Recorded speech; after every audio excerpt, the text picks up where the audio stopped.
పాలకూర అంటేనే ఉప్పేసినట్టు ఉప్పగా ఉండే ఆకుకూర. అసలు ఫస్ట్ డే నుంచి అది ఉప్పగా అనిపిస్తుంది వండుకునేసరికి. ఇప్పుడు బాగా సీనియర్ ఫాలోవర్స్‌కి అసలు పాలకూర తింటే ఉప్పు కసిమ అసలు తినలేమండి. అంత ఉప్పుగా అనిపిస్తుంది. దాంట్లో కిస్మిస్సులు అంటే లడ్డూలు తయారు చేసేటప్పుడు మనం పాయసాల్లో, లడ్డూల్లో కిస్మిస్సులు వేస్తుంటాం కదా! సీడ్లెస్ కిస్మిస్సులు. ఆ కిస్మిస్సులు వేసేసరికి చాలా స్పెషల్‌గా ఈ కర్రీ ఉంటుంది.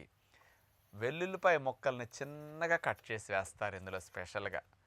దీంతో పాటు కొబ్బరి పాలు, క్యారెట్ జ్యూస్‌తో పాలకూర ఉడికిస్తే, ఆ పాలకూరలో ఉండే అదొక రకమైన వగర కండ్ర టేస్ట్ ఉంటుందండి. ఆ కండ్ర పోవటానికి కొబ్బరి పాలతో, క్యారెట్ జ్యూస్‌తో ఉడికేసరికి ఆ టేస్ట్ మరి స్పెషల్ టేస్ట్ వస్తుందనమాట.